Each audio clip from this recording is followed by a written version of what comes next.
सूरत में science fair का आयोजन। सूरत के सरथाना जकातनाका इलाके में तपोवन ग्रुप ऑफ स्कूल्स द्वारा चलाए जा रहे सद्विद्या संकुल स्कूल में आज साइंस फेयर का आयोजन किया गया। भारतीय बच्चों का भविष्य साइंस और टेक्नोलॉजी में और मजबूत बनाने के मकसद से प्राइमरी स्कूल के बच्चों ने टेक्नोलॉजी, बायोलॉजी, मशीनरी की अलग अलग जानकारी वाले प्रोजेक्ट पेश किए।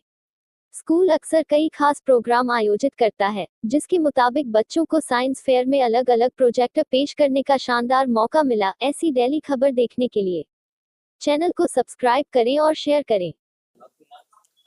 મારું નામ છે Paresh Lakhani, managing trustee Tapovan group of school. સ્કૂલમાં શું કાર્યક્રમ છે? આજે વિજ્ઞાન દિવસના દિવસે શાળાના ધોરણ 6 થી 9 ધોરણના જે વિદ્યાર્થીઓ છે એ લોકોએ વિજ્ઞાન પ્રદર્શનનું આયોજન કરેલું છે.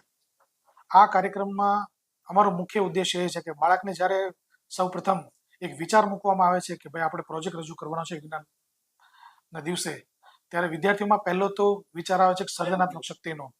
એ પ્રોજેક્ટને વ્યવસ્થિત આખો વેલ મેનેજ કરવા માટે વિદ્યાર્થીઓ વચ્ચે ગ્રુપ ડિસ્કશન થાય છે, એક વિચાર શક્તિ વિકસે છે એનામાં, અને અંતે સર્વ પ્રયાસોને અંતે એક સરસ પ્રોજેક્ટ રજૂ થાય છે. એ પ્રોજેક્ટ રજૂ થયા પછી નિહાળવા માટે જે વાલીઓ આવે છે એના સામે એ વ્યવસ્થિત પ્રેઝન્ટેશન કરી શકે એટલા માટે એ શ્રેષ્ઠમાં શ્રેષ્ઠ ગુણ કે ભાઈ કોમ્યુનિકેશન સ્કિલ ડેવલપમેન્ટ થાય.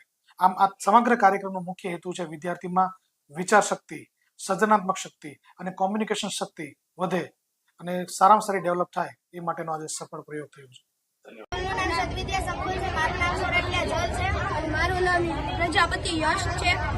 આ સાઈડ અમે બનાવેલું છે દૂષિત વાતાવરણ ને શાંત વાતાવરણ. આ સાઈડ છે દૂષિત વાતાવરણ ફેક્ટરીઓના લીધેથી પાઇપલાઇન જે છે જેના કારણે ધુમાડા થઈ રહ્યા છે, જેનું વાયુ પ્રદૂષણ થઈ રહ્યું છે, રસ્તા પર ગાડી જઈ રહી છે, ફોનના લીધેથી જે ધ્વનિ પ્રદૂષણ થઈ રહ્યું છે, અહીંયા દુષ્કાળ પડેલો છે, જેના કારણે અહીંયા ઝાડવાન જેવું સુકાઈ રહ્યું છે, અહીંયા ફેક્ટરીઓના ગટર લાઇનના પાણીના કારણે જળ પ્રદૂષણ પાણીમાં જતા જળ પ્રદૂષણ થઈ રહ્યું છે.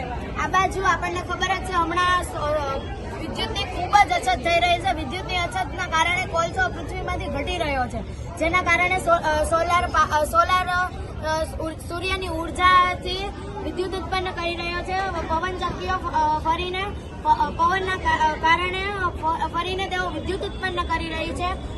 ફેક્ટરી ન હોવાના કારણે નદી શુદ્ધ અને જેમાં હંસો અને માછલીઓ તરી રહ્યા છે. શાંત વાતાવરણના કારણે પ્રાણીઓ શાંતિથી પોતાના ઓરડામાં આરામ કરી રહ્યા છે અને આ બાજુ શાંત અને સુખ વાતાવરણના કારણે પૃથ્વી સુખી છે અને આ બાજુ દુષ્કાળ પડેલા હોવાના કારણે પૃથ્વી દુઃખી છે.